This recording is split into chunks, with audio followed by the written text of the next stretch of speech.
Inteligência e tecnologia no agro. Conheça o software de gestão que vai transformar o seu negócio. Facilitamos a adoção de tecnologia na gestão dos procedimentos financeiros, administrativos, produtivos da bovinocultura e lavoura. Controle as informações do seu rebanho no seu dispositivo smartphone e ou tablet, com ou sem acesso à internet, sincronizando os dados dos animais e dos manejos com a nuvem Gerbov.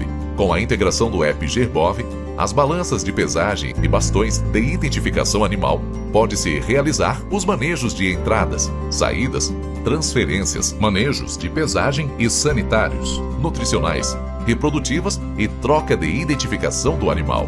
Economize tempo e aumente o lucro. Entre em contato com o time Gerbov e marque uma apresentação demonstrativa.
Ação Brasileira, Papo de Empresário.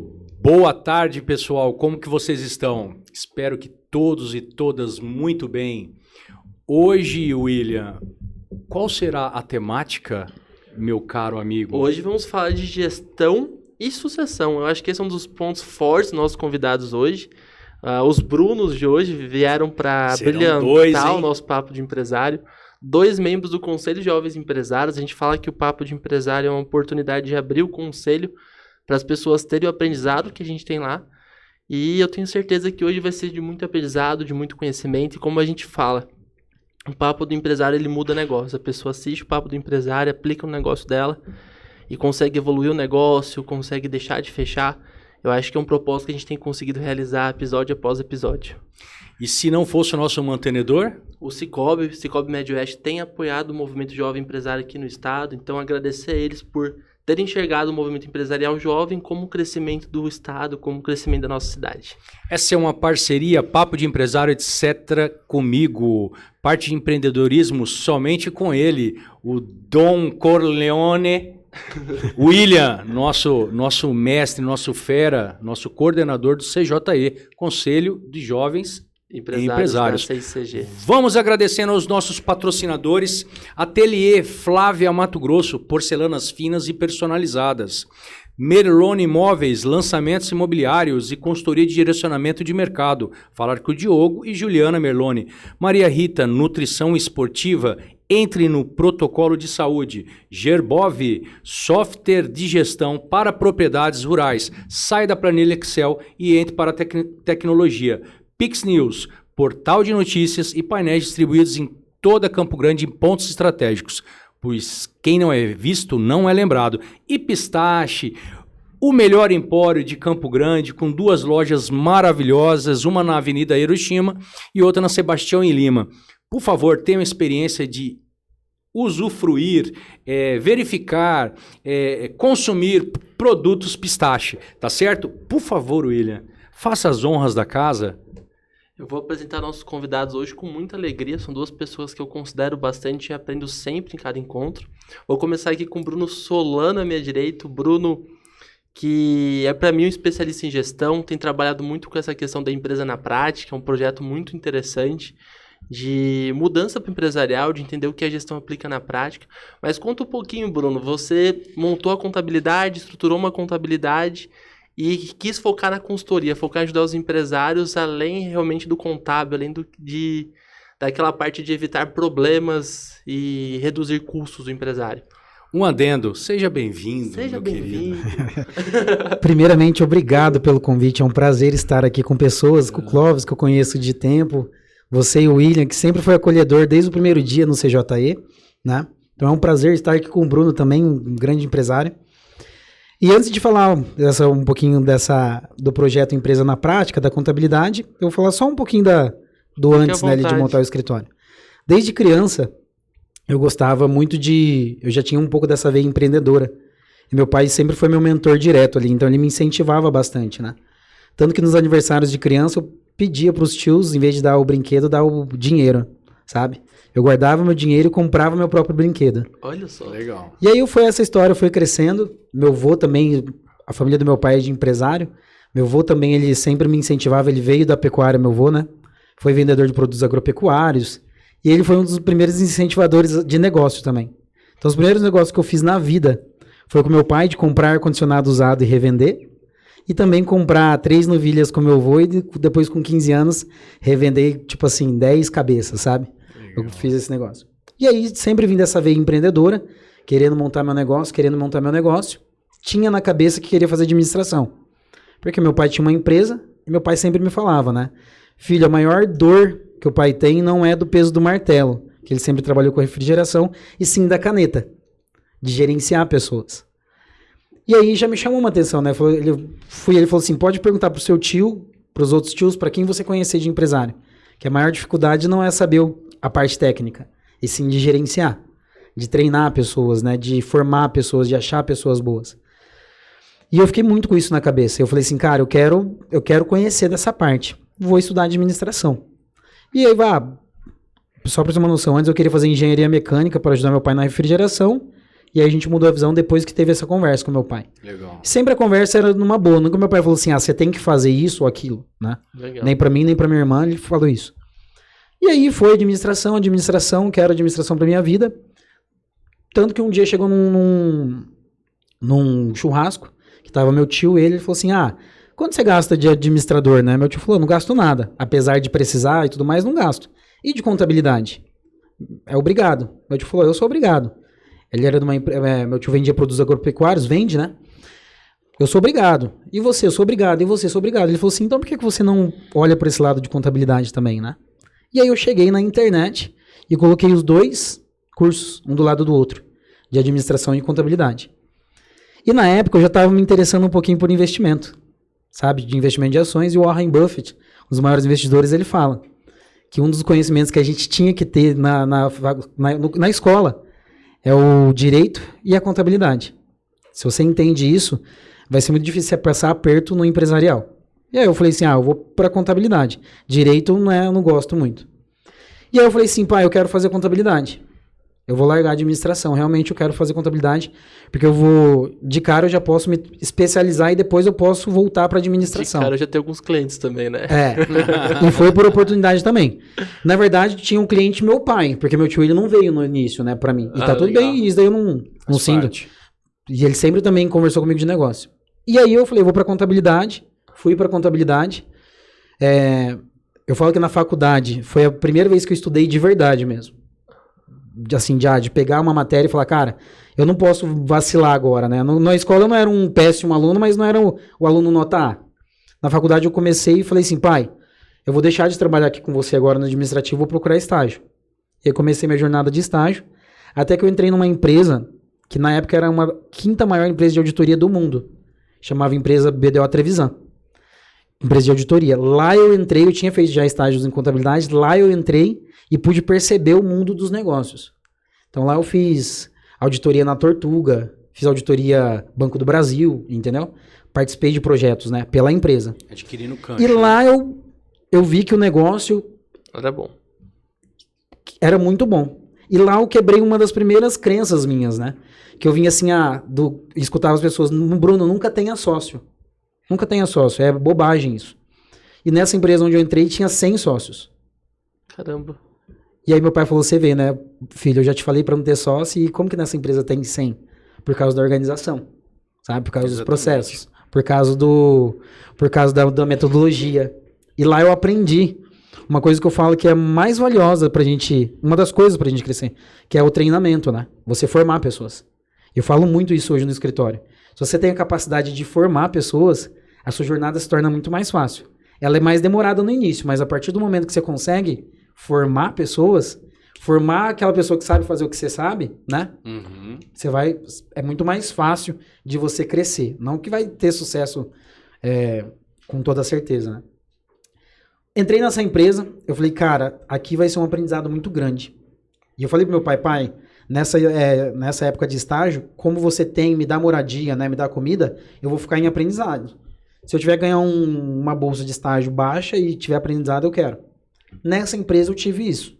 Aprendizado, e o ganho era maior do que os estágios locais. Fiquei lá por 3 anos, 3 anos e meio, né? Bastante tempo, né? Foi na época que essa empresa ela foi vendida para a KPMG, que era a 4ª maior empresa de auditoria do mundo. E aí o que aconteceu? A KPMG ela comprou nosso escritório aqui, lá da BDO, e ela queria vender o mesmo produto que a gente vendia 3 vezes mais caro em Campo Grande. Os empresários falavam assim, não dá. E aí eu já estava com aquela vontade de sair, e meu gerente, muito amigo meu até hoje, o Martins, que está na auditoria ainda, falou assim, Bruno, não sai, cara, espera chegar setembro, né? Para ver se a promoção dos caras vai ser uma promoção boa. E você não tem urgência em montar seu projeto. Falei, beleza. Em junho a empresa chegou e fechou o escritório e mandou todo mundo embora indenizado. Eu estava em São Paulo fazendo treinamento. Na hora que o meu gerente ligou fazendo isso, eu pulei de alegria.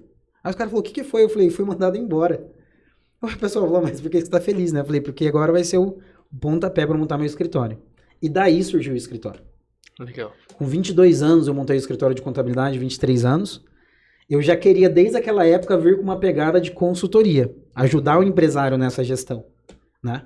Só que quando eu ia vender com um cara de 22 anos, 23 consultoria, os caras falavam assim, você é louco? O que você sabe? Quem é você, né? De onde você veio? Uma barba no rosto, não. O que você faz? Até para contabilidade era difícil. Lógico. Para vocês terem uma noção, eu levei 3 anos para fechar um cliente. Ele reclamava da contadora dele, não saía, e ele não fechava comigo por medo da inexperiência. E pra você ver, né?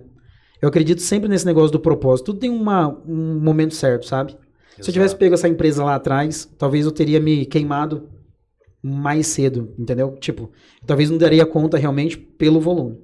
E aí eu comecei na contabilidade a prospectar os empresários assim que começou minha vida, né, de escritório. Então essa é a minha breve história até eu montar meu escritório, certo? Aí essa foi a visão da consultoria. Tentar vender de início foi difícil, e aí a gente foi galgando, né, na insistência, prospectando, até que a gente conseguiu abrir novas frentes de negócio. Tá. Minha história mais ou menos foi essa daí. Show demais, Bruno. E vamos conversar um pouquinho mais sobre essa história, entender do Empresa na Prática. E agora eu gostaria também de apresentar o Bruno Ziliotto, um grande amigo também do Conselho de Jovens Empresários. O Bruno que tem mestrado pela Fundação Getúlio Vargas, formado em administração. O Bruno que teve uma trajetória no mercado independente, né, com a sua trajetória, e depois optou por seguir na sucessão familiar. Conta um pouquinho da sua história e como que foi essa decisão, Bruno. Seja bem-vindo, né? Muito obrigado, Cláudio. Eu fico a parte mais fácil, entendeu? É um prazer estar aqui com vocês, com o Solano. Bom, meu nome é Bruno Ziliotto, então, né, hoje eu estou à frente da Zornimat, que é uma empresa de 43 anos aqui do Mato Grosso do Sul. A gente trabalha com toda a linha para móveis para escritório, informática e suprimentos. Tá? Então, Zornimat, tudo para seu escritório. Temos hoje 4 lojas no Mato Grosso do Sul, uma em Três Lagoas, 3 em Campo Grande e 2 centros de distribuição. Tá? Então, legal. São 6 unidades. Mais de 10 mil itens cadastrados. Atendemos mais de 70 municípios dentro do nosso estado. Tá? Então, atendemos aí também fora do estado, né? Mas principalmente o nosso estado. Né? O nosso propósito hoje está muito ligado a fomentar o empreendedorismo dentro do Mato Grosso do Sul. Tá? Então, dentro da nossa missão de levar eficiência e conforto para dentro das empresas, né? Para que elas possam sempre prosperar. Tá? Então, pegando o gancho do William aí, falar um pouquinho da minha história também. Eu, com 16 anos, eu tive a oportunidade de ir para fora do país. Né? Eu fiz um intercâmbio cultural pelo Rotary Club. Fiquei 1 ano morando na Austrália, onde terminei meus estudos lá. E tive uma experiência cultural que para mim foi transformadora, né? Eu era um jovem muito fechado, a parte social ali não era muito meu forte e tal. E eu me vi do dia para a noite, né? Literalmente, depois de 30 horas de avião, do outro lado do mundo, tendo que me virar. Exatamente. Então eu tinha um suporte ali, claro, né? O Rotary, você tem ali um esquema que você fica numa família e tal, hospedado. Mas, cara, era uma língua nova, um país novo, até o lado do carro era diferente, então, assim, você literalmente acorda do outro lado do mundo, né? E aí começou uma história que eu tive que me virar, cara. E aí depois desse ano eu voltei para Campo Grande, a Zornimat já rolava, eu até brinco que a Zornimat é a minha irmã mais velha, né? Uhum. Que é a primeira filha do meu pai. E aí eu foquei nos estudos, né? Então eu falei, o que eu vou fazer agora? Se eu ficar em Campo Grande, provavelmente eu vou já ingressar na empresa, né? Enquanto eu estudo. Aí eu falei, não, eu quero focar nos estudos, mas se eu for fiz administração também, mas eu quis fazer sempre a melhor, né? Então fui para São Paulo, acabei ingressando na Fundação Getúlio Vargas, onde eu fiz a minha faculdade de administração. Tá? E aí... com 17 anos, então, mudei para São Paulo, comecei os estudos lá, fiz 4 anos de faculdade. E aí eu tive a oportunidade de ingressar ainda no estágio no mercado financeiro, né? Comecei no Itaú, ali na parte de controladoria, um pouco mais na parte de finanças. E fui crescendo ali dentro, né? Então, eu acabei ficando quase 6 anos trabalhando no Itaú. Migrei da parte de controladoria para a parte de investimento, para atendimento de grandes empresas, para mercado de capitais. Então fiz um giro legal, né? Isso, fiz uma transição legal, fui evoluindo na carreira dentro desse tempo. E aí nessa jornada de São Paulo de quase 10 anos, eu também acabei ingressando no mestrado profissional de gestão lá da Fundação Getúlio Vargas também. Né? Então eu cursei 1 ano e meio aqui na Fundação Getúlio Vargas e tive também uma experiência internacional ali no final, onde eu fiquei 6 meses na Bélgica, né, terminando esse meu mestrado. Então teve também esse intercâmbio cultural que, como eu já tinha tido essa experiência internacional antes, né, eu falei, não, cara, eu sei que agrega muito. Legal. Então eu não pensei 2 vezes. E aí por conta da pandemia, né, por outras questões pessoais, eu acabei regressando para Campo Grande em 2020, ainda trabalhando remotamente no banco. Saí do banco no final do ano, tive essa experiência internacional, voltei. E aí quando eu voltei ali, enquanto eu terminava a minha tese de mestrado, meio que um sabático, onde eu escrevia a tese e meio que me planejava os meus próximos passos, né? Numa das conversas ali com a minha família e tal, a gente chegou à conclusão que talvez fosse o momento de ingressar, né, no negócio da família. A empresa ali já com quase 40 anos, sempre meus pais à frente, né? O meu pai como diretor principal e a minha mãe também sempre ajudou dentro da empresa. Então, desde 2022, eu estou ali junto com eles, né, à frente da empresa. Entrei primeiro engatinhando dentro da empresa, fiz um processo de rotação em várias áreas, tá? A gente pode até depois comentar um pouquinho mais, mas só para encerrar. Então, eu estou desde 2022, então, junto com a Zornimat. Sensacional, sensacional. Deixa eu só... mas você sabia, Bruno... Eu tenho uma pergunta para o Bruno.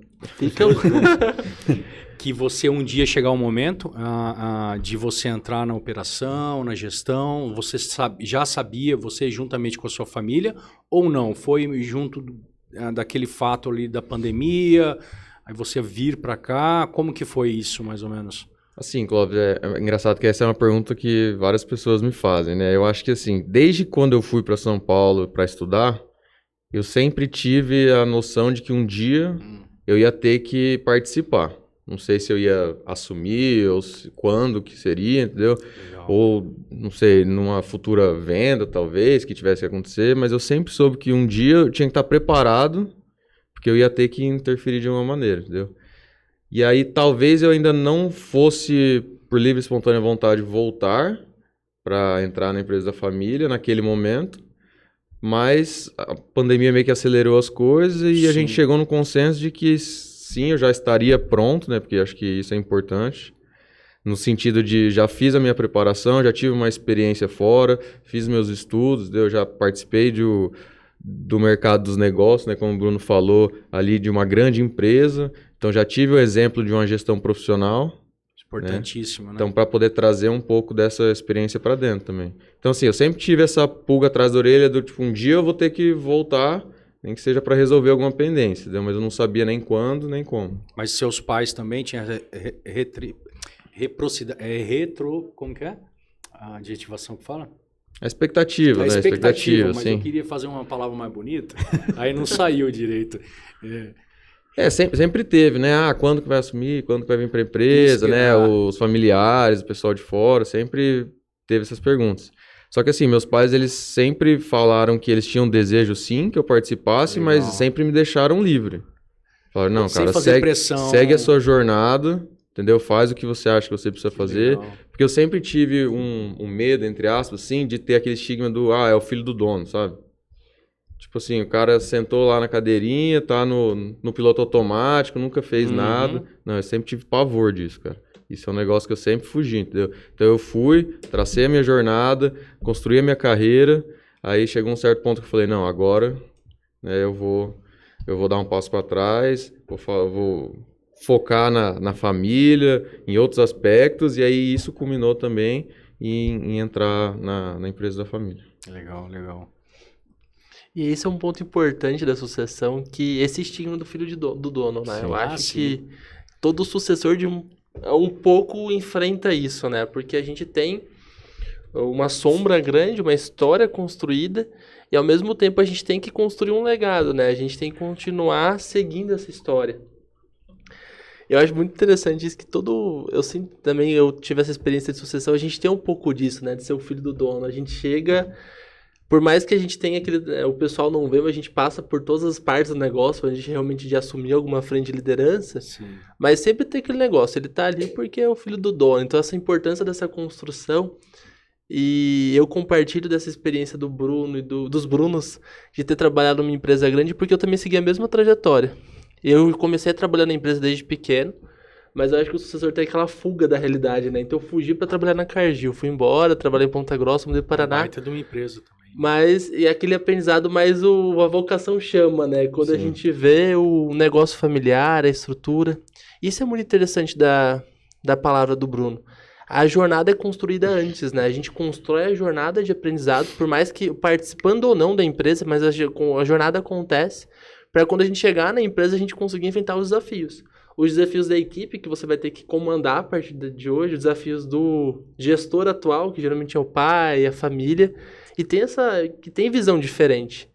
Tem uma visão regional, o Bruno com uma visão de São Paulo. Até mesmo desafios. Quando você está numa empresa que você quer elevar ela de patamar, né? Então eu até falo pro meu pai que para você ir do 1 ao 10, você precisa de alguns requisitos ali, mas do 10 para o 100 são outros, né? Exatamente. Então não necessariamente a mesma coisa que te levou para onde você está hoje vai continuar fazendo você crescer.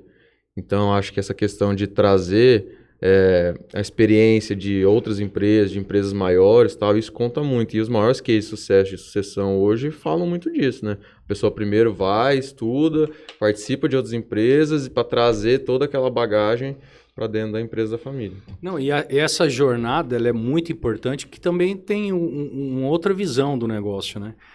Se ele não tem essa jornada, ele entra, logo que se forma, por exemplo, né? Ou até antes, dentro da estrutura da empresa familiar, e comete muitos erros, entendeu? De repente o menino não amadureceu, né? O homem ou a mulher, eles não amadureceram. E também quando você vai fazer sua jornada para outros, com grandes outras empresas, né? Vai buscar o seu sol, né? A luz do sol, de repente descobre também que não é o caminho estar aqui, né?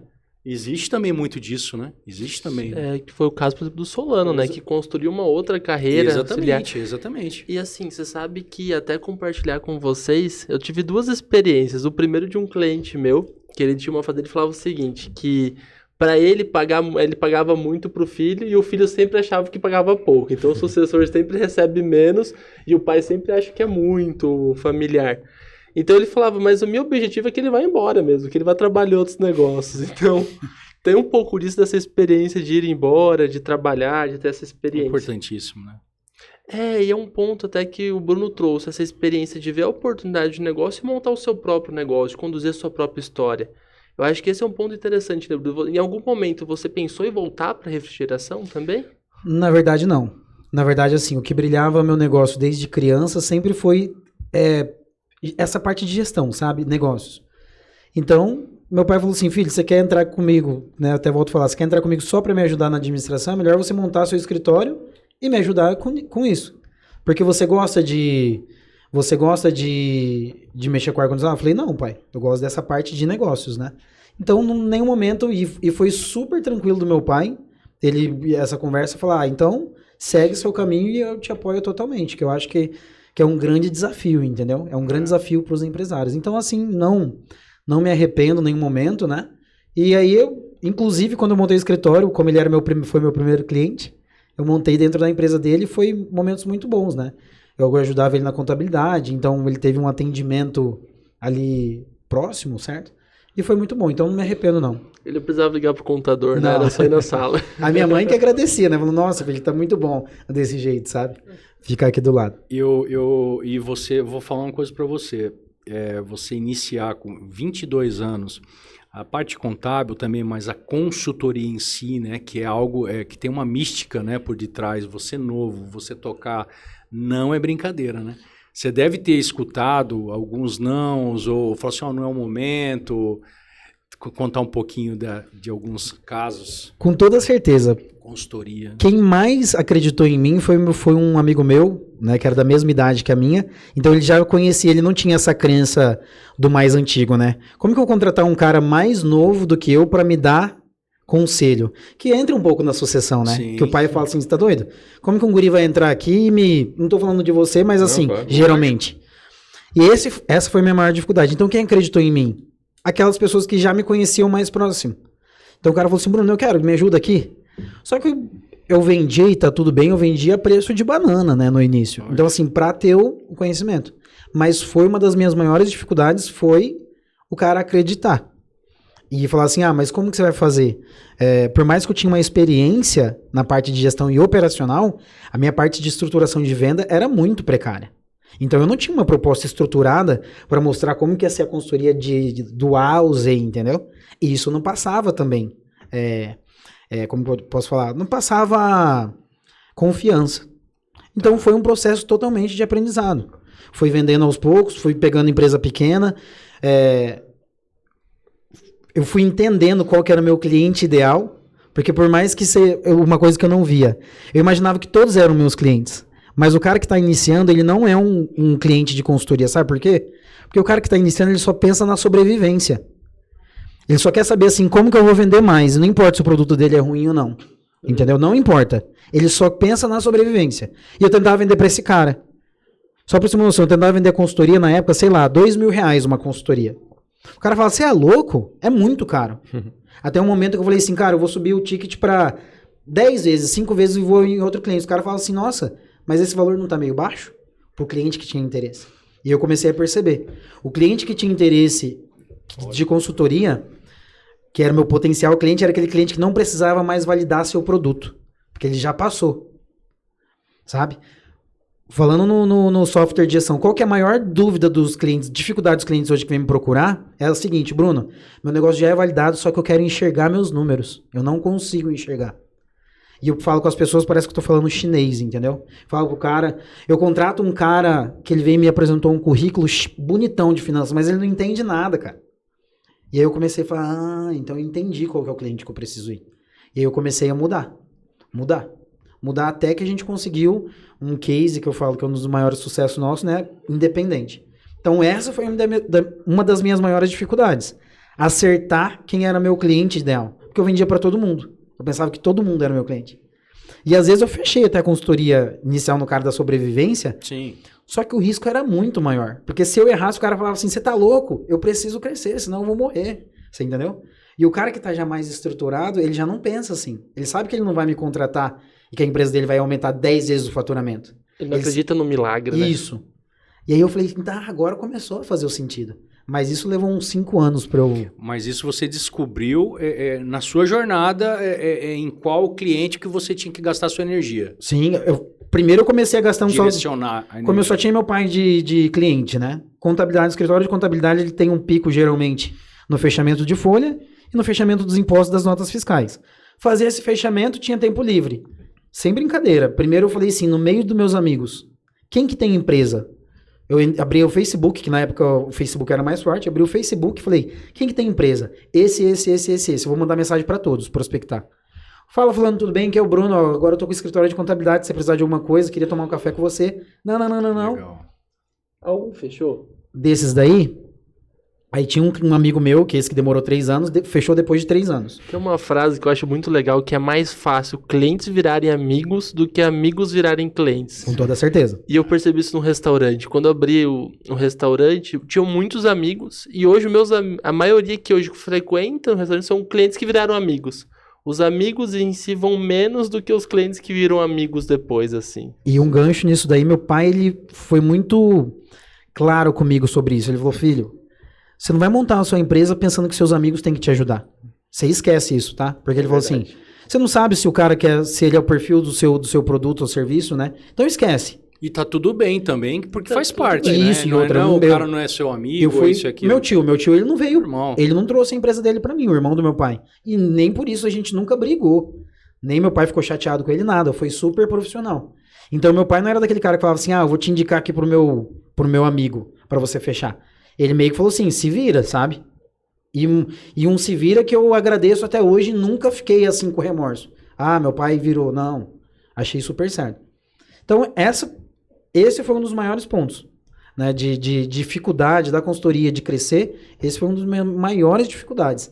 Identificar o público, qual que era o cliente ideal, né?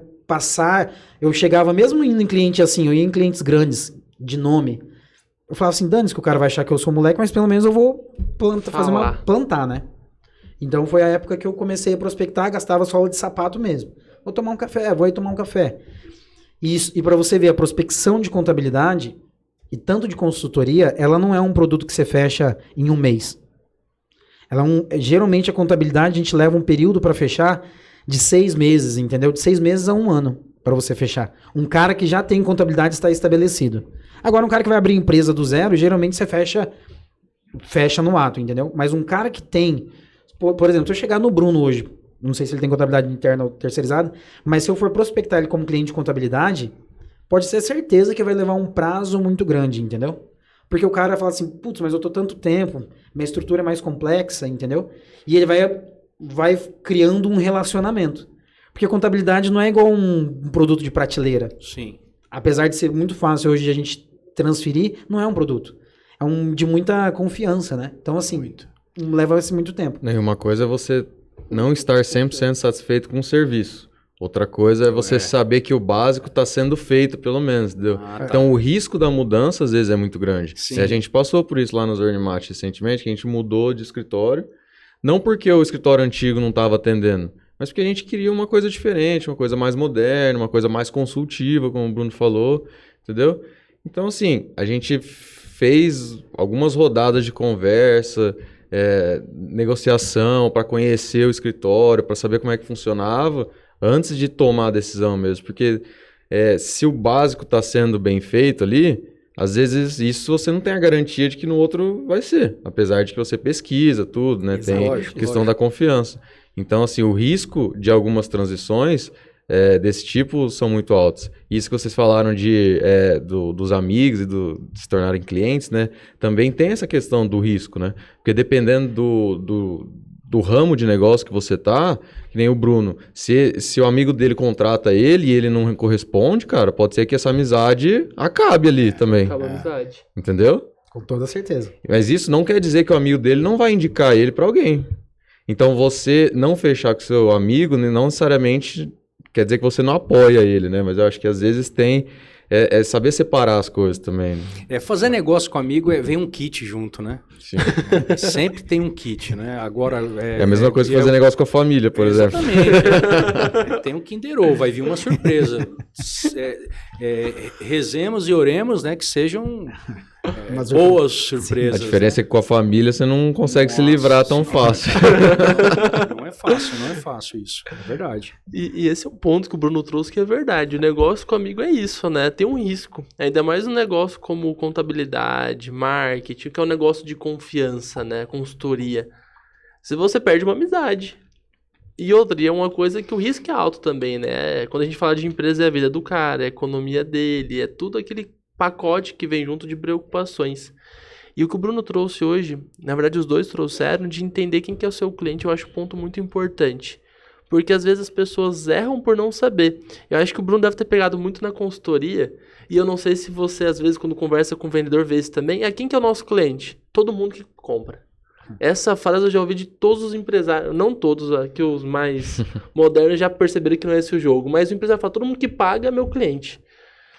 Tá, mas como a gente vai divulgar o teu cliente? Não, manda, todo mundo tem que ver. Tá, mas e o ROI disso? Tá gastando e quem que vai comprar? A época do tráfego pago não sai tão barato, né? Mostrar pra todo mundo. Exatamente. Sim. Exatamente. E esse é o ponto que eu acho legal que eles trouxeram, que a primeira coisa é trabalhar essa jornada, né? Um cliente que já tá mais consolidado e que aguente o risco de uma mudança, né? Eu acho que quando...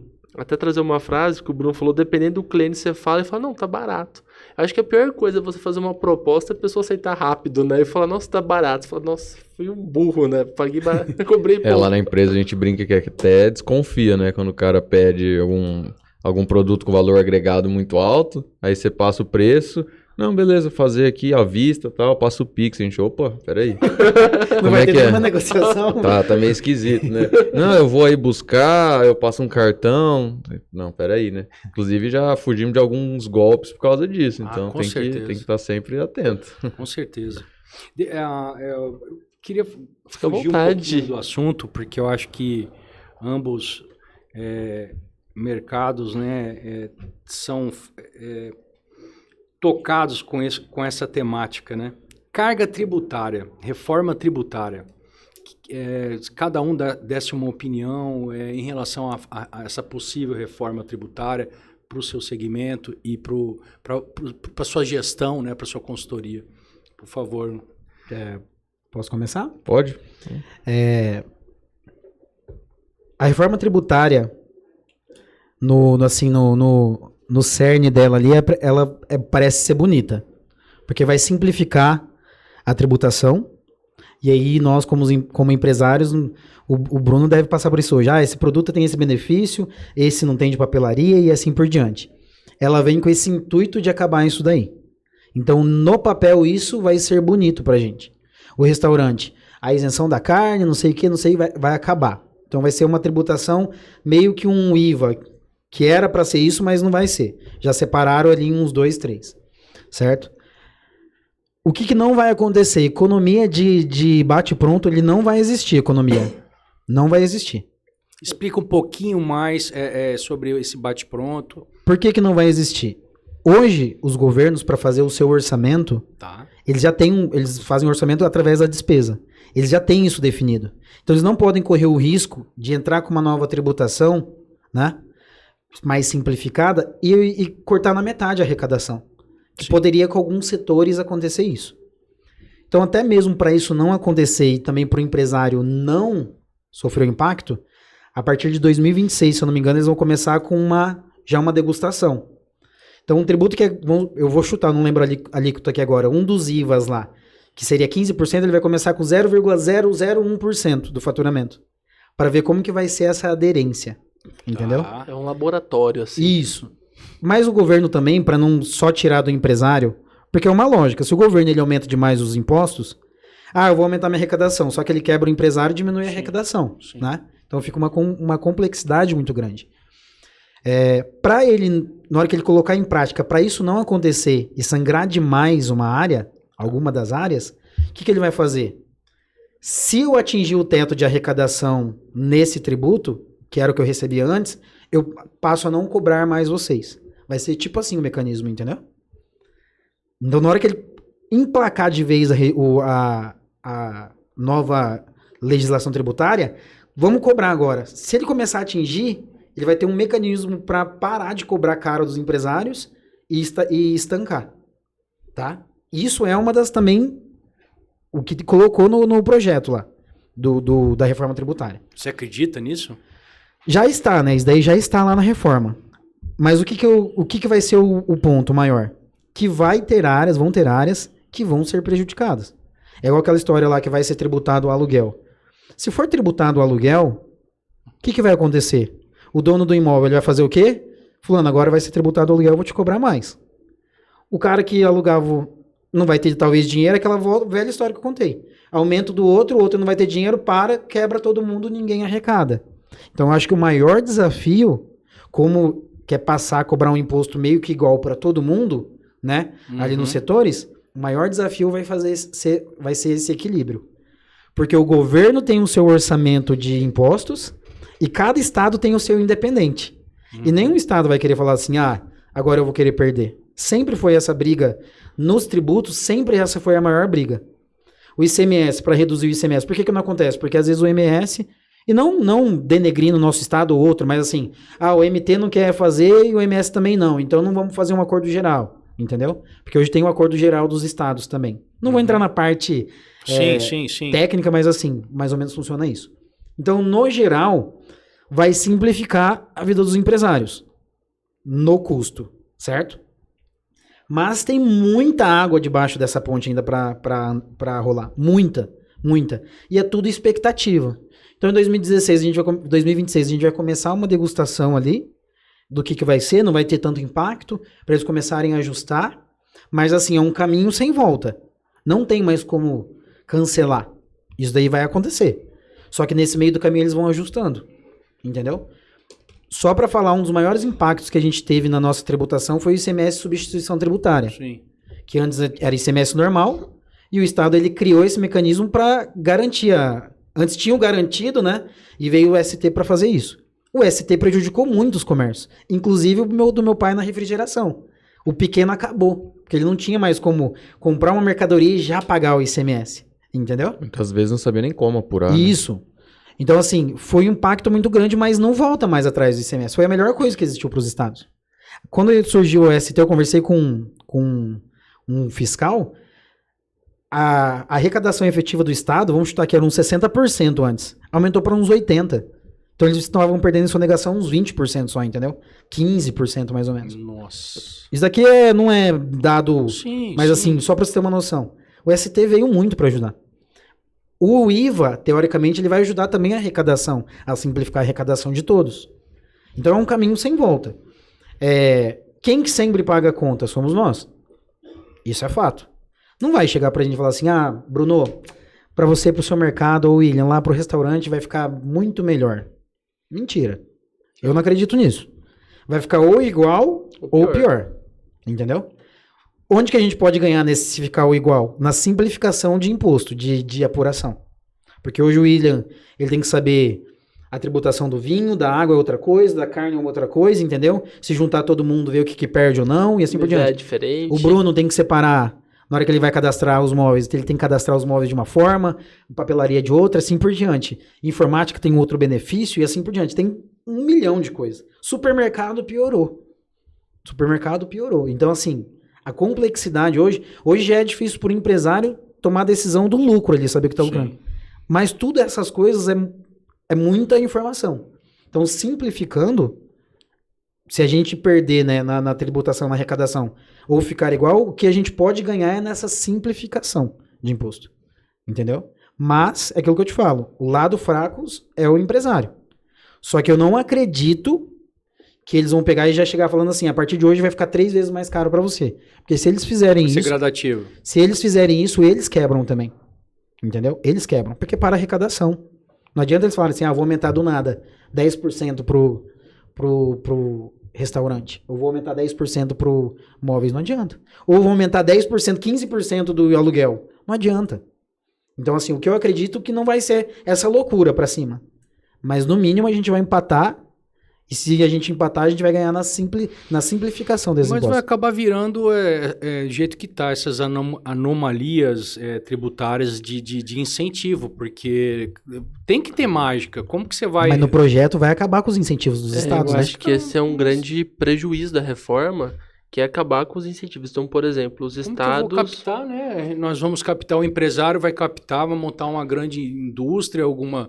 Se não tiver algum tipo de incentivo, é muito complicado. Isso deveria ser muito parecido ou semelhante com os Estados Unidos. Existe a lei, né, que rege tudo, mas os estados já têm uma autonomia em relação a muita coisa. Eu acho que deveria, na verdade, essa simplificação para alguns segmentos. Outros, eu acho que o estado que deveria regular. Isso aqui é eu tô sonhando alto, né? Eu fiquei assustadíssimo, eu fiz essa pergunta para vocês e já vamos passar para você, Bruno. Legal. Principalmente para nós sabermos, porque a parte de informática, muito tempo atrás, foi arrebentada aqui no estado, né? Isso daí eu me lembro que tinha um incentivo de IPI. Tinha alguma coisa... ISS, se eu não me engano, que caiu. Quebrou várias empresas aqui, né? De informática. O que o Roshiro falou, né? O Chiro falou sobre a reforma. Cara, ao contrário, vai ficar pior, cara, o negócio. Eu tô assustado em relação a isso. Eu pensei que ia cair alguma coisa. Isso é tudo... ele falou a mesma coisa que você está dizendo. Eu tô assustado com essa reforma, cara. É só para simplificar. É um Frankenstein que a gente vai descobrir ainda com os pedaços que estão amarrados. Se a gente lucrar, é se empatar. Sair empatando, vai ser lucro pra gente, entendeu? Se empatar. Tô pagando a mesma coisa hoje e aí simplificou. Isso vai ser o lucro. Agora, baratear... É que assim, Clóvis, falando um pouquinho da reforma, né? Acho que a gente tem 2 coisas, né? Que é como é apurado e as alíquotas, né? Tá. Então, foi isso que o Bruno comentou. Como é apurado, a gente vai ter um ganho muito grande. Vai facilitar muito para todos os segmentos. Isso aí é o que deveria ser, né? Como já tem case de sucesso em outros países. Aí a gente entra na parte das alíquotas. As alíquotas, elas vão ou continuar ou piorar, tá? Só que aí a gente entra numa questão de projeto de país, entendeu? Porque a conta que tem que ser paga com os impostos, ela continua a mesma, se não maior, crescendo a cada ano. Então isso não é qual é o nome do imposto ou qual a metodologia, entendeu? Isso é uma coisa que é muito maior do que muito só maior. A cobrança de impostos, entendeu? Então o que a gente quer para o nosso país? É projeto de país, que o único jeito de cobrar menos imposto é gastando menos. É uma reforma administrativa. Exato, entendeu? Não tem como fazer. Via reforma administrativa. Exato, e você comentou dos incentivos, né? Eu acho que, assim, no mundo perfeito, você não precisaria ter incentivo para ninguém. Lógico. Porque são exatamente os incentivos que fazem com que destoe de estado para estado, e aí acontece até um pouco de uma concorrência um pouco desleal, entendeu? Porque você está premiando o cara que não é eficiente. Entendeu? Então, a gente, lá no nosso segmento, a gente tem uma concorrência que é praticamente desleal do e-commerce, por exemplo, na parte de informática, cara. Muitas vezes o cara vende pelo preço do nosso custo. Mas porque ele tem uma filial num estado X, que tem um incentivo Y, que recebe importado, sem imposto, Entendeu? Entendi. E aí, como é que faz? Então, é por isso que no começo eu até comentei. Hoje, né, vindo um pouquinho para a nossa realidade na prática, a gente foca muito no nosso estado também por questões tributárias, cara. Para mim não faz sentido nenhum hoje ter uma filial em outro estado. Ficaria totalmente inviável em questão de custo, em questão de tributo, entendeu? Porque não faz sentido, entendeu? E aí você pega... por que eu tenho os magazines que são nacionais, né? Por que eu tenho empresas que vendem os mesmos produtos que as Ornimat vendem no âmbito nacional? Porque eles têm vários incentivos que proporcionam para eles esse ambiente favorável para poder, entendeu? Atuar no país inteiro. Mas se você for pegar o pequeno e até o médio, vamos dizer assim, cara, é uma loucura, porque... E é verdade, não tinha pensado nisso não, né? Essas grandes magazines da vida aí, são justamente isso, é um Brasil inteiro, e é verdade. Como que você faz uma simplificação se cada um está em um estado, né? E não é assim que funciona, né? É incentivo mesmo, via incentivo, né? Sim. E aqui a gente vê, Clóvis, até foi uma preocupação que o Dr. Roberto Tiro trouxe na conversa, é um pouco e o Bruno trouxe, o projeto de país, né? Que a gente vê nessa reforma que aquela frase de fortalecer os estados e os municípios em detrimento de Brasília agora é diferente. A força voltou para Brasília. Então, a gente vai ter diminuição de arrecadação, provavelmente. Então, estão criando essa câmara de compensação para garantir o faturamento dos estados. Vai criar uma nova instituição, um novo órgão que vai regular essa questão ali de devolver para os estados. Então, a gente está criando novos poderes. O grande risco de tudo isso é que tem novos conceitos tributários. Eu acho que, igual o Bruno disse, é uma coisa ainda muito nova. É um Frankenstein, a gente ainda tem que entender como vai ser isso. Igual ele falou, agora como vai ser executado, ninguém sabe ainda muito de como vai ser. Porque ainda está sendo desenvolvido muitas coisas, está tudo para projeto de lei. Então, é um Frankenstein que está sendo construído ainda, né? Imagina que é um Frankenstein só o corpo, ainda falta colocar o braço, os dedos, então... Não, eu acho que assim, boas práticas elas estão aí para serem replicadas. Mas uma coisa é você pegar um país como o Brasil, do tamanho que ele é, da diversidade que ele tem, da situação econômica que ele tem, e comparar com um país, às vezes, um europeu ou até uns Estados Unidos, entendeu? É totalmente diferente, cara. Então, assim, ok, a prática é boa, mas o que tem por trás da prática, né? Que é o que o Bruno trouxe. Qual que é, você está fazendo dever de casa para que essa prática, para que essa teoria que é bonita, ela funcione na prática?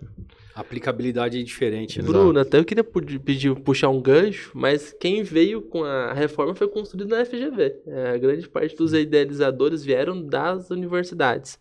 E eu gostaria de aproveitar essa pergunta para o Bruno, que você veio da academia, você fez o mestrado e hoje na realidade da empresa. Como foi você pegar o conhecimento da academia e aplicar na empresa? A gente está falando da reforma tributária que foi isso, pegaram o conhecimento da academia e trouxeram para aplicação no país.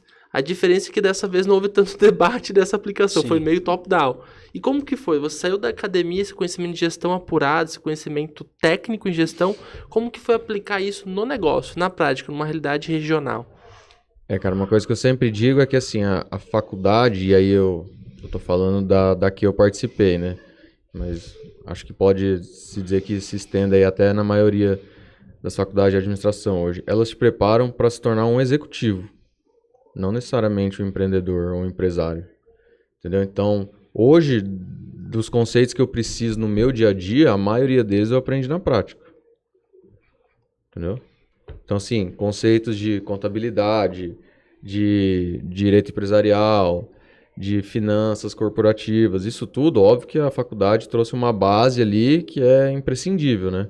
E depois do mestrado, me trouxe uma vivência muito boa de conhecer case de sucesso, de ter experiências dentro de empresas. Isso tudo me ajuda hoje na prática. Mas eu digo assim, o que me aprendeu, o que me ensinou a ser empresário hoje foi o dia a dia, cara. É o dia a dia. Foi as experiências do meu pai, que a minha família já passou, os aprendizados da empresa, trocando ideia com outros empresários, entendeu? Conhecendo outras empresas. Isso aí foi a melhor escola para que eu me tornasse um empresário melhor, entendeu? Eu tinha uma base sólida, mas, cara, na hora que você tem que tomar uma decisão ali na hora, no calor do momento, que é diferente de quando eu estava numa empresa grande lá no Itaú, que eu tinha todo um suporte, tinha um monte de sistemas, tinha vários relatórios, né, que é o que o Brunão comentou lá, que me ajudavam a tomar a decisão. Às vezes tinha muito mais prazo também, o conselho é não sei quando, a reunião é não sei quando. Cara, na empresa ali, na sua empresa, você tem que tomar a decisão na hora, entendeu? Ou vai ou racha. E pode ser que aquela decisão ali faça que você tenha muito sucesso ou que você venha quebrar um dia. A pressão é maior, né? Com certeza. E assim, Bruno, é uma coisa legal. O conhecimento da faculdade te ensina um medo de pensar as coisas. Então você usa essa metodologia de modo de pensar. A gente teve aqui semana passada o Vitor de Camilo. E ele traz muito da faculdade, do estilo de pensar. Ele prega muito essa ideia, que ele aprendeu o estilo de pensar dele na faculdade, de como ver a arquitetura.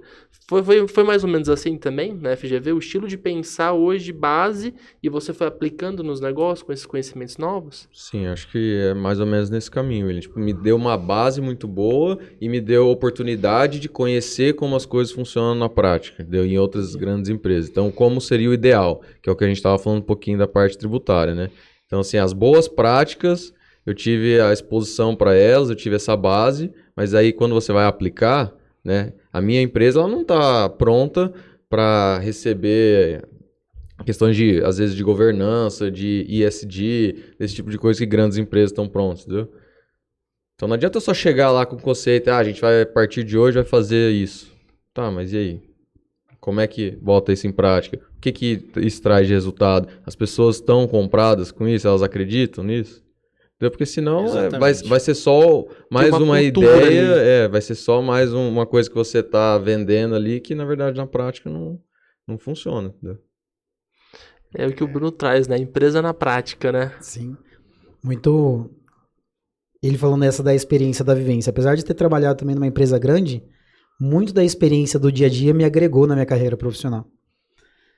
Por exemplo, a empresa do meu avô era do lado da minha casa ali no São Francisco. E aí eu ia lá cedo brincar com meu primo. E eu chegava lá e meu avô sempre me fazia cumprimentar todo mundo, sabia? Dá bom dia aqui pros clientes. Bom dia, bom dia, bom dia, bom dia. E quando eu entrei na empresa de auditoria e eu fui para São Paulo, lá no Banco do Brasil, eu tava atendendo a mulher. Lá quando você chega como auditor, eu era um assistente. Tava 2 anos de auditoria. O pessoal fala assim, chegou o auditor da KPMG. E eu nunca me apeguei a cargo, sabe? Nem na empresa eu não chego falando assim, eu sou o dono e eu quero que você faz isso. Lá eu não chegava pros trainees, eu não chegava e falava assim, eu sou o assistente agora. E em São Paulo acontecia muito isso, sabe? Tô aqui agora com os trainees, o cara era assistente 1. Tipo, né? Não, e outra, se você for de... Eu acredito muito naquilo, né? Quando você precisa falar o que você é, porque você não tem o respeito, né? E eu cheguei lá no Banco do Brasil e tava atendendo a cliente, cara. Do nada ela parou e falou assim, ó. Você não é de São Paulo, né? Eu falei, putz, vai ser o preconceito, né? Olha como que é o cara com a crença. Eu falei, não, por quê? Eu sou do Mato Grosso do Sul. Ela falou assim, é porque você atende as pessoas como pessoa. Você conversa... Geralmente isso é elogio. Nossa, sabe? Você não chegou aqui com soberba. Tipo assim, os auditores, eles chegam com auditor... Não vou generalizar, mas tipo assim, geralmente a auditoria é um negócio assim, eu sou auditor e eu quero que você... Então, às vezes, o básico no dia a dia é o que funciona demais. Igual eu brinco, né? Aquele negócio de empreender com propósito é muito legal, mas no começo seu propósito é pagar a conta de luz de casa. Exatamente. E tá tudo bem. Só que durante o caminho você, né, também tem que profissionalizar, porque senão não adianta. Eu vi uma frase do Lindolfo da Multicoisa, ele falou, ainda não descobri o propósito de vender gasolina. Ele falou, será que esse conceito do propósito se aplica a todas as empresas? Porque, vou deixar o carro do cara melhor. Qual que vai ser? Verdade. Às vezes pode ser, não tem. E acho que isso que o Bruno falou não é uma questão da região, né, de São Paulo. Acho que não é nem isso, acho que é um pouco do que eles te ensinam de mundo corporativo, entendeu? Sim. Porque tem muito isso também. Quando você entra numa grande empresa, você tem que se impor, senão vão te engolir. E aí isso começa desde lá de baixo, de estagiário, de analista, entendeu? E aí vai subindo. E especificamente São Paulo não é brincadeira. Exato. Não, cara. E aí você vai abrir uma empresa ou você vai entrar numa empresa como empresário. cara, se você tiver essa agressividade, muitas vezes as pessoas vão te receber mal, entendeu? Sim. Vão te olhar como arrogante. Vai ter uma outra percepção sua. Então, o que no executivo talvez fosse normal, no empresariado é ruim, né? Você é visto como algo ruim. Depende do, igual tu falou, do local, né? Se eu agisse lá, eu acredito, se eu agisse como todo mundo, ia ser normal. Eu já vejo uma oportunidade nisso, né? Você chegar num local que a galera quer tentar se impor por cargo, né? E você se impor pela entrega, eu prefiro por esse, entendeu? Mas pode ser mais difícil de entrar, né? Isso que você fala da entrega, teve uma frase que eu tava comentando ontem com a Beatriz, que é minha namorada, que as pessoas, elas não pagam a gente pelo conhecimento que a gente tem, é pelo resultado que a gente gera, né? Eu acho que na consultoria é isso, quanto mais resultado você gera, mais cresce essa credibilidade. Você sabe que eu tive uma experiência corporativa menos do que vocês, até o Bruno teve 6 anos, teve alguns anos também. E pra mim foi muito diferente, porque eu era associação, eu tinha gargado meu espaço na empresa, então eu tava bem na minha empresa, bem posicionado. Eu fui pra Cargill pra ser estagiário. E do comercial. E o que eu mais sentia falta, porque Ponta Grossa é bem longe de Curitiba, então eles são tendenciosamente mais fechados. É que eu dava bom dia, as pessoas baixavam a cabeça pra não dar bom dia.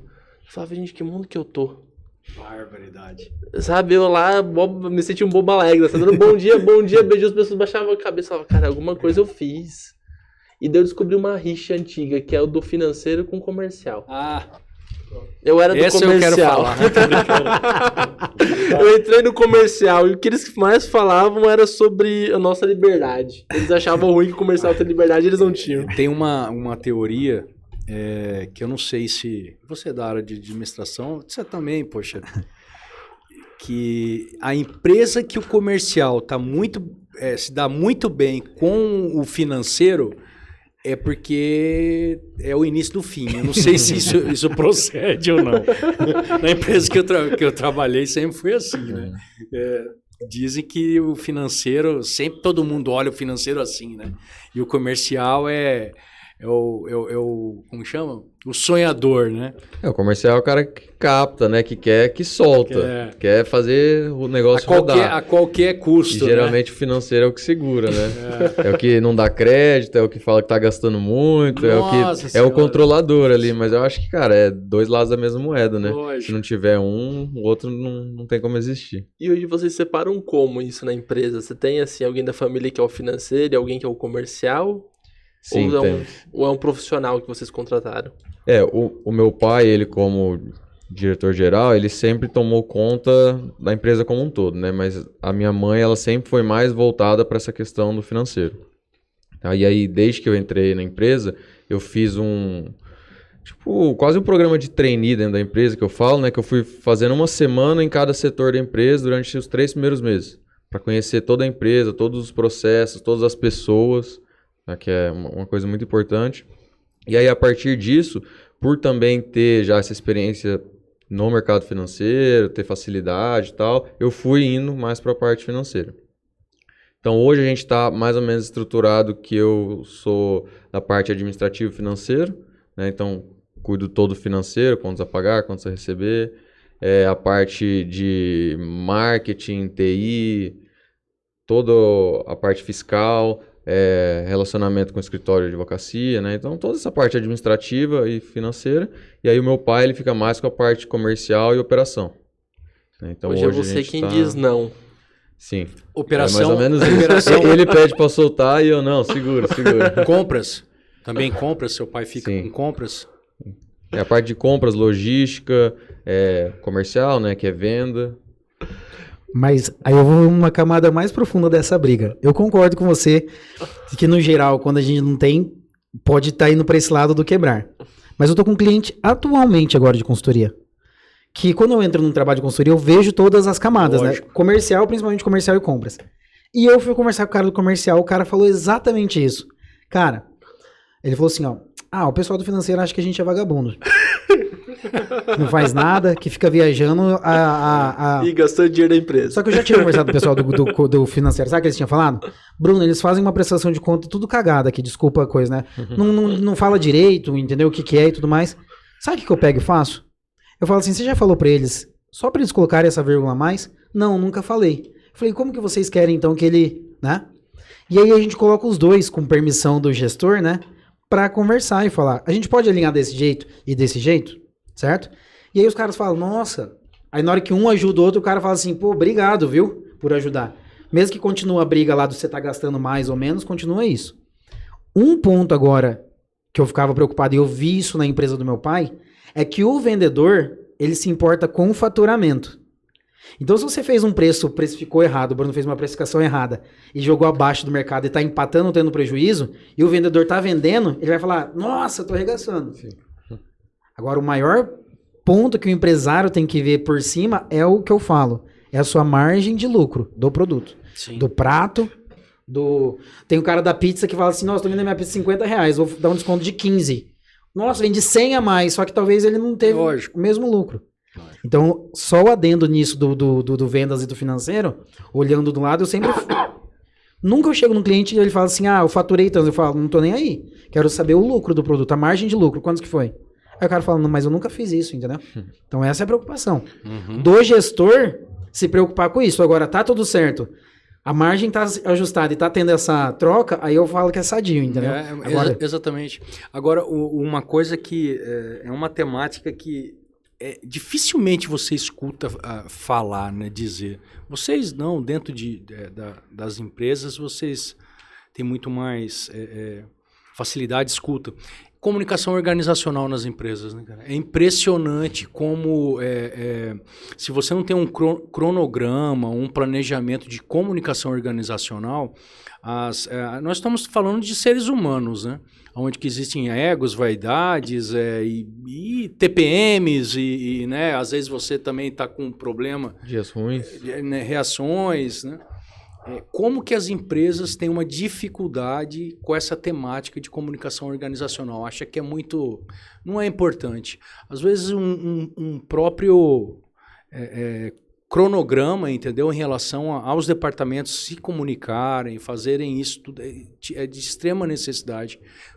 Por exemplo, isso, da vírgula, entendeu? Aí o ego de esse aqui, eu não vou falar não, porque eu quero que ele dance. E não estão vendo que vocês estão prejudicando a organização, né? Eu ia fazer até uma adenda que o Bruno falou, que, cara, se não for a maioria, mas assim, muitos dos problemas das empresas hoje, eles seriam solucionados com uma comunicação melhor. Mas é isso que você falou, às vezes o cara, ele tá focado no setor dele, na venda dele...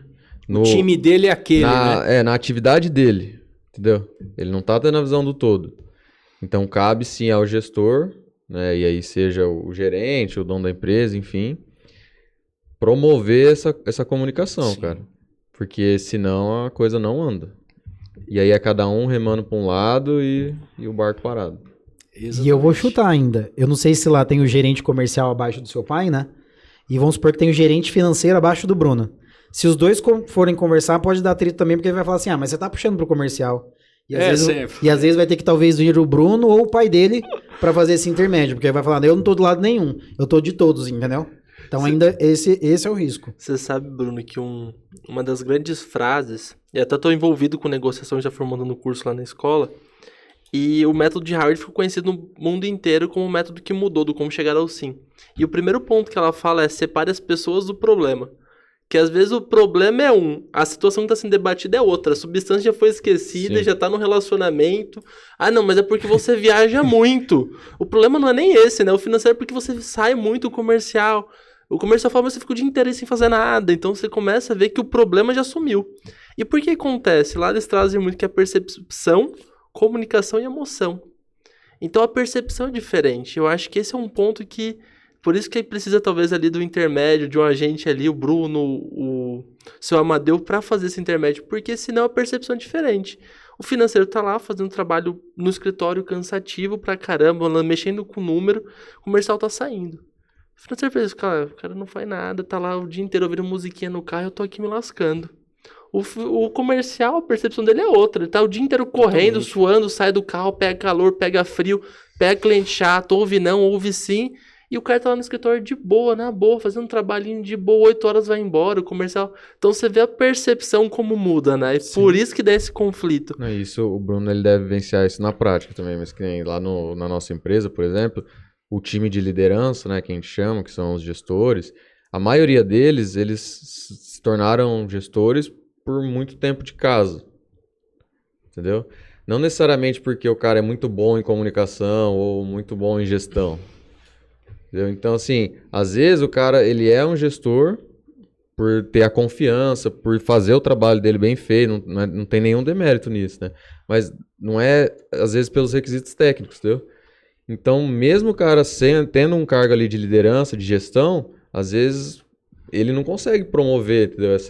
Essa comunicação fluida, ou às vezes de falar, cara, eu tô deixando de fazer uma coisa porque o outro setor não tá deixando. Então, pô, vou lá trocar uma ideia com ele, vamos resolver isso aqui e tal. Não, cara, não, esse aqui, a minha atividade é essa, eu vou focar nisso, porque foi para isso que eu fui contratado. E aí, se cada um olhar só a sua caixinha, são várias caixinhas separadas, né? Você não tem uma empresa como um todo andando junto. E já dando um gancho nisso que ele falou, quando eu vou conversar com o empresário, eu só pergunto a dificuldade do empresário, eu não pergunto qual é o problema das pessoas. Porque eu quero chegar sem vício, entendeu? Exatamente. Eu quero chegar pro gestor financeiro e falar assim, quais são os seus problemas? É porque você descobre e deixar ele final, falar. Né? Porque se eu já chego falando, o cara vai falar assim, mas o empresário já tá... Aí volta a briga de novo. O problema esquece. Se eu já chego falando assim, mas isso daqui? O cara fala, como assim, né?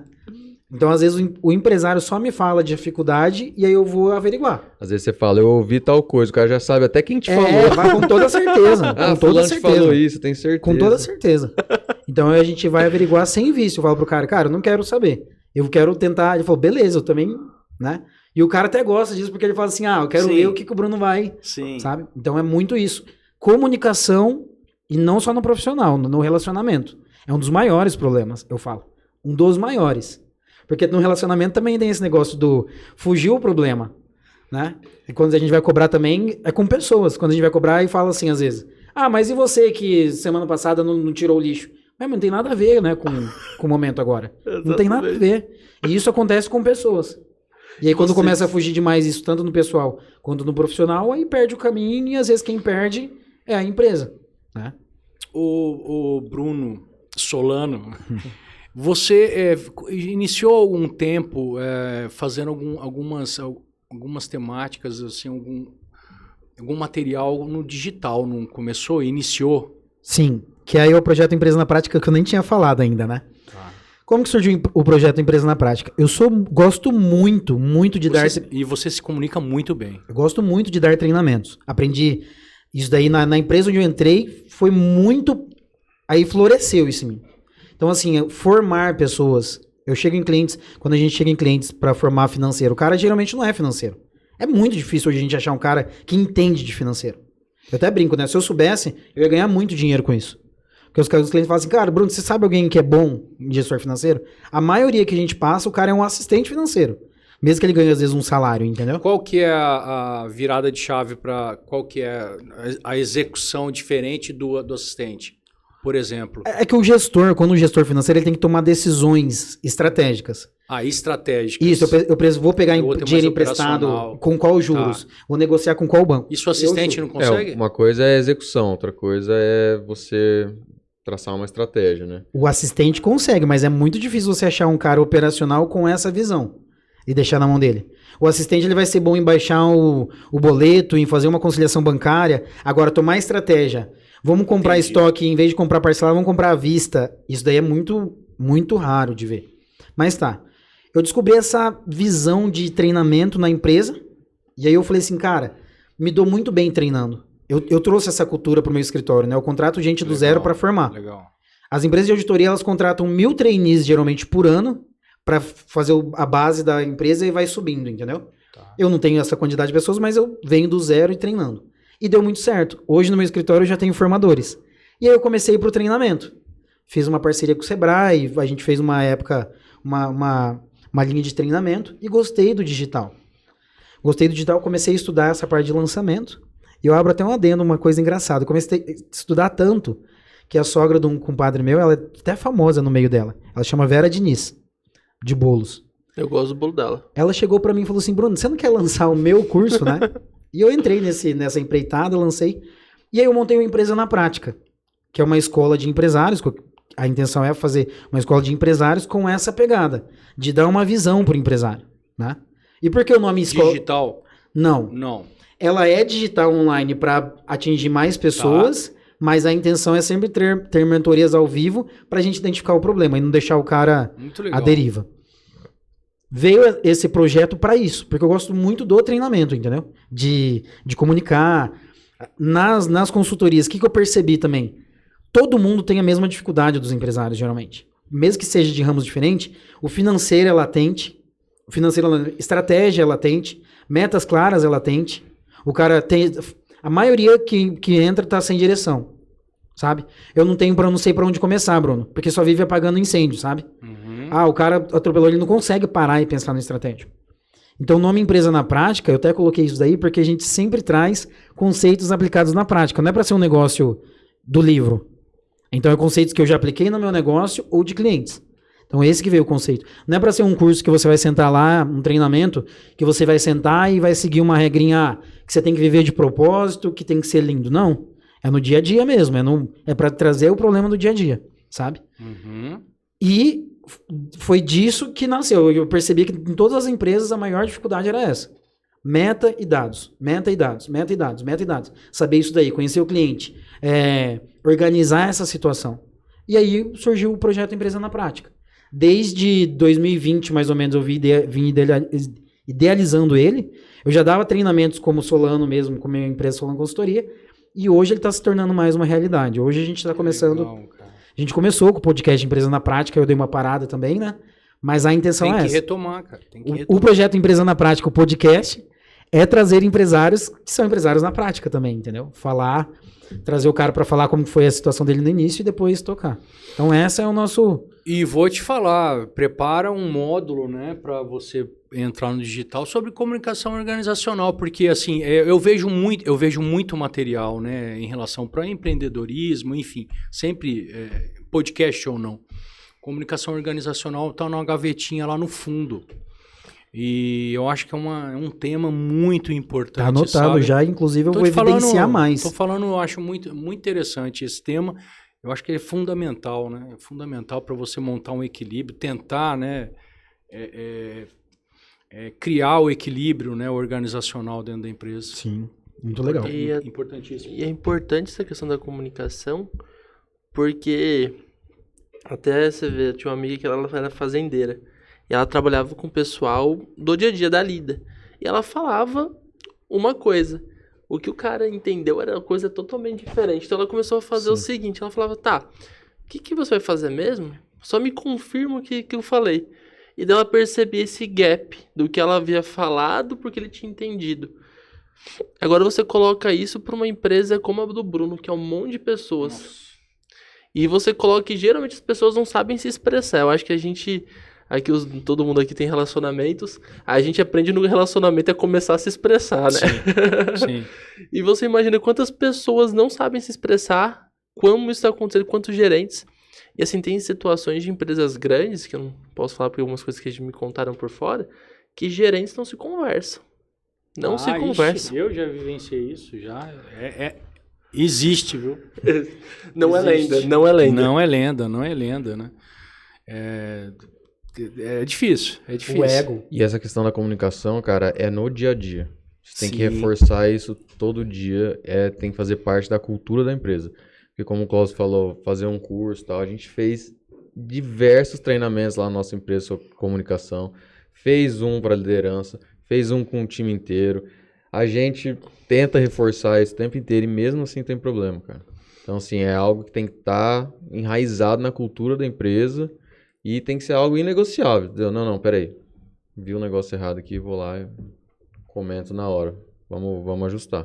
Porque se você deixa passar uma vez, aí na segunda talvez já seja errado de novo, na terceira e assim vira uma bola de neve. Olha, caiu uma ideia aqui, eu sou aquariano, né? deveria... Não existe o calendário, por exemplo, anual, tipo assim, fevereiro cor-de-rosa, outubro azul, não sei. Devia ter 12 temáticas durante o ano do empreendedor, os fatos, entendeu? Um mês de cada fato, os 12 principais. E ter movimentação interna sobre isso. Muito legal. Por favor, podem digitalizar. Mas é verdade, porque o que ele está dizendo é muito importante. Tem que ser no dia a dia, entendeu? E se você não cria hábito, né, você não revalida, entendeu? Vai ficando para trás. Eles estão falando, ele já fez sobre comunicação organizacional, já fez sobre liderança, gestão, tal. E a gente acaba esquecendo, né? Agora, se vira um calendário, né, dentro da empresa e ter essa política da aplicabilidade do mês em si, entendeu? Sim. Isso vai criando vai ficando orgânico o negócio, né? E assim, Clóvis, é igual a academia, né? A gente não fica em forma na primeira vez. A gente pode fazer academia muito por uma semana. Mas o que vai dar o resultado, às vezes, é um pouquinho de cada dia. O hábito, né? É o hábito que vai trazer os resultados. Eu tenho dificuldade com esse exemplo aqui, porque eu não tenho pegado firme. Nem pegado eu tenho. Mas sempre pedimos, né, para os nossos honrosos convidados, né, passarem uma mensagem sobre a temática do tema, né, que a gente conversou, expor para as pessoas em casa, para os empresários. O que vocês têm para passar de mensagem para eles, não é isso, meu Exatamente. Nobre amigo William? Eu dou as honras. Bom, vamos lá. Eu acho que uma coisa que eu sempre digo, cara, é que não existe receita de bolo.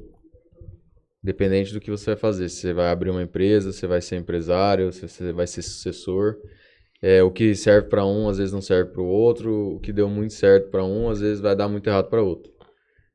Mesmo. Então, o que você precisa ter é planejamento, vontade de fazer o negócio acontecer e resiliência, né? Então, isso que a gente estava falando agora.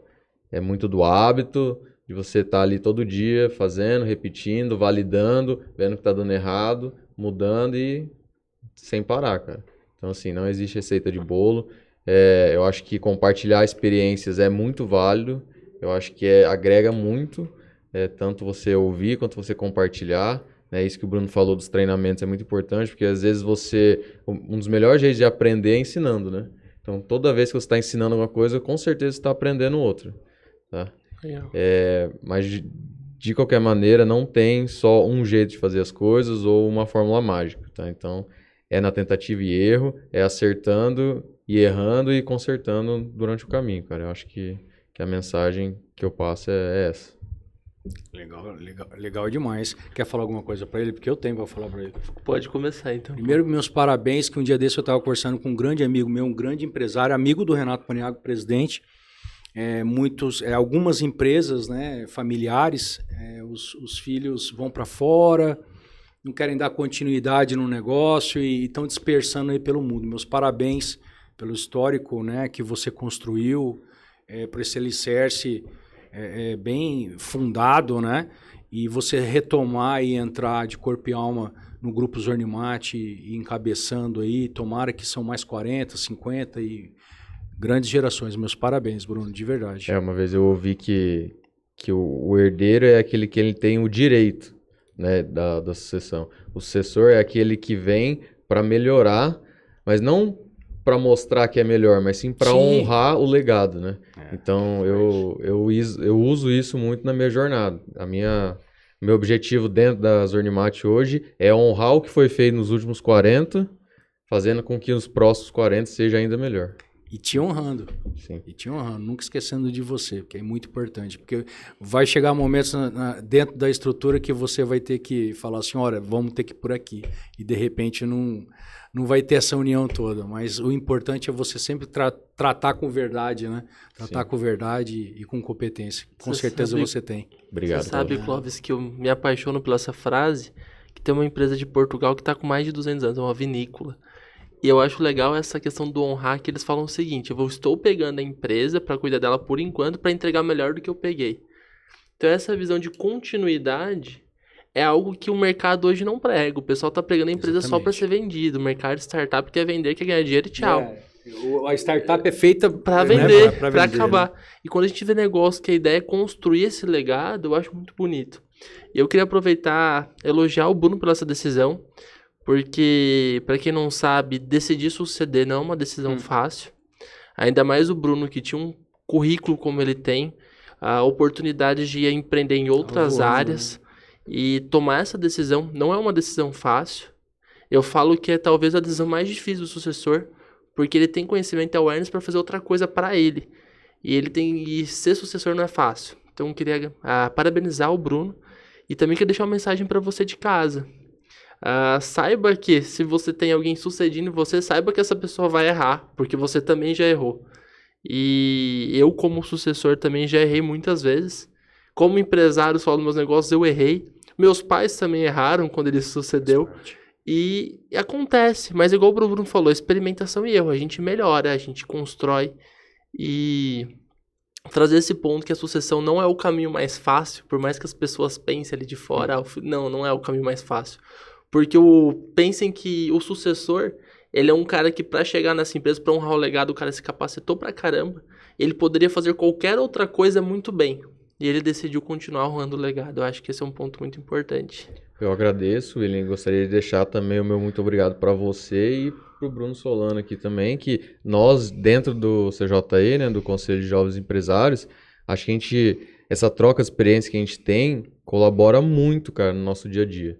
Tá? Então, assim, você pode ter certeza que, mesmo eu tendo tomado essa decisão aí de ter voltado para a empresa e tal, esse nosso conselho, essa nossa troca ajuda muito ali nos problemas do dia a dia. Então, até fazendo um gancho para passar para o Bruno aí, obrigado por vocês também, por estarem, né, à frente desse projeto e tocando com maestria.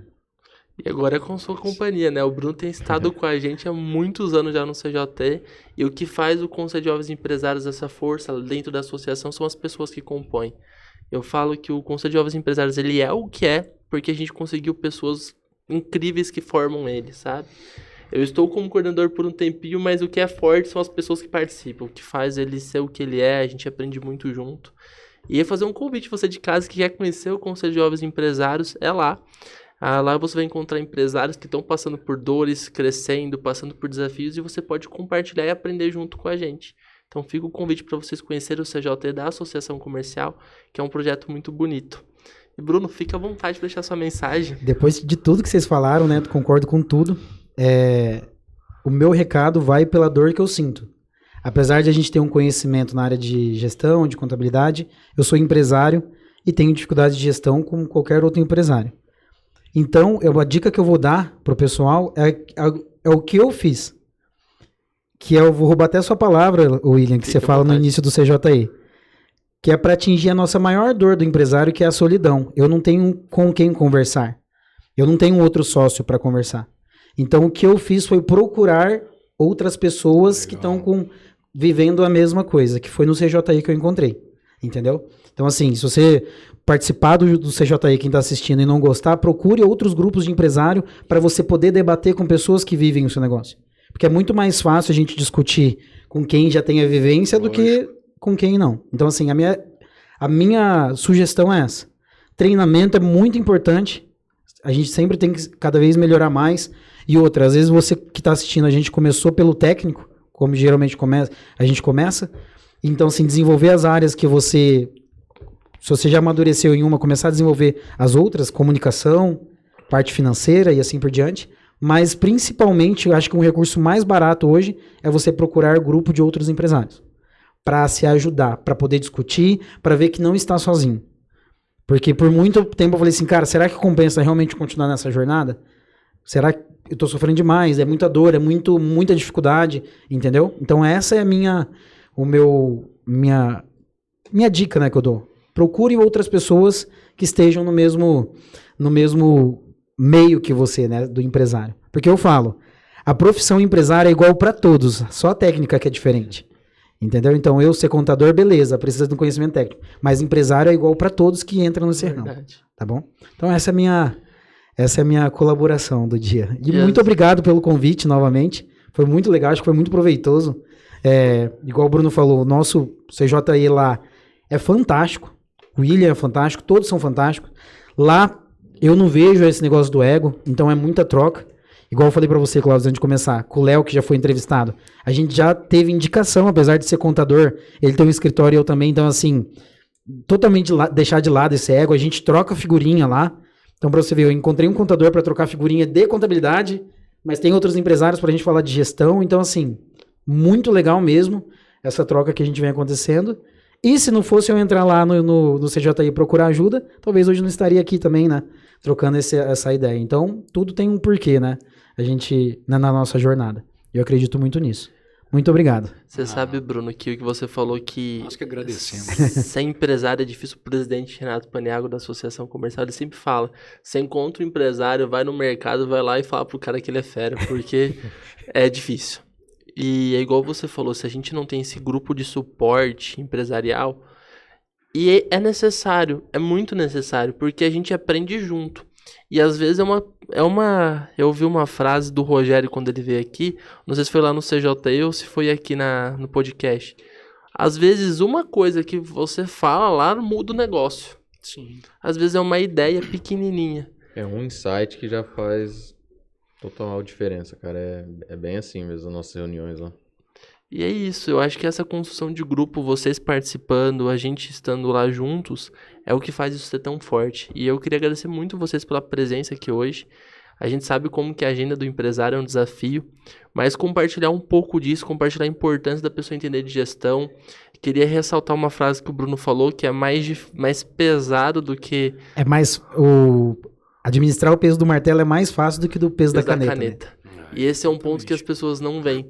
E queria ressaltar uma coisa que eu aprendi. Eu sempre aprendo com as pessoas, com os amigos lá do CJI, inclusive com os Bruno Zilioto e o Bruno Solano que estão aqui. E é uma coisa que o Bruno me falou uma vez, que às vezes o problema do empresário não é vender. Ele tá vendendo bem, o problema dele é que ele não tem gestão e por isso ele tá indo mal. Então, queria trazer essa visão para você. 2 pessoas hoje extremamente capacitadas em gestão. E saibam vocês que às vezes o problema da sua empresa não são vendas. Às vezes o problema é gestão. Às vezes a gente, como empresário, a gente até sabe, só que a gente não faz. E isso é um dos grandes pontos. Então, se eu pudesse deixar essa mensagem para você que está assistindo hoje, não saiba só, faça também, execute, teste, erre. Porque igual o Bruno falou muito hoje, a gente aprende todo esse fundamento estudando com uma escola bacana, conhecimento, mas você precisa ir para a prática. Esse é um ponto que a gente traz hoje muito forte nesse papo do empresário, Clóvis. Exatamente, com muito aprendizado, com os 2 Brunos, não foi pouco conhecimento. Exatamente. Que foi transferido para todos que irão assistir, né, que irão assistir e para nós 2, não é mesmo? Exatamente. Agradecimento ao nosso mantenedor, quem é? O Cicobi Médio Oeste, mantenedor do Conselho de Jovens Empresários, que tem acreditado nesse projeto e que agora tem alcançado novos voos, inclusive o Papo do Empresário, parceiro do CJI da Associação Comercial, com etc. comigo, que a gente consegue abrir o que acontece lá dentro, trazendo os empresários que fazem parte do CJI para vocês aprenderem junto com a gente. É uma honra para o Papo de Empresário e junto com etc. comigo receber pessoas tão gabaritadas e que possuem uma capacidade de passar experiência para todos. Muito obrigado, seus Brunos. Obrigado a você. Bruno Solano e Bruno Zilioto, italiano, né? Sim. Sim. Então tá joia. William, até mais? Até mais, esperamos você no próximo episódio. É só agradecendo agora aos nossos patrocinadores, pois sem eles não existiria o Papo de Empresário, nem Exatamente. O etc. comigo. Vamos lá, Ateliê Flávia Mato Grosso, porcelanas finas e personalizadas. Tenho experiência de ir lá até a loja. São porcelanas lindas, as temáticas que vocês escolham. Só ir lá no Ateliê Flávia Mato Grosso. As peças são lindas, hein? Merlone Imóveis, lançamentos imobiliários. Lá o Diogo e a Juliana não vendem somente. Eles dão direcionamento de mercado, tá certo? Maria Rita, nutrição esportiva. Entrem no protocolo de saúde sem passar fome. Exatamente. Gerbov, software de gestão de propriedades para propriedades rurais. Saia da planilha Excel e entre para a tecnologia.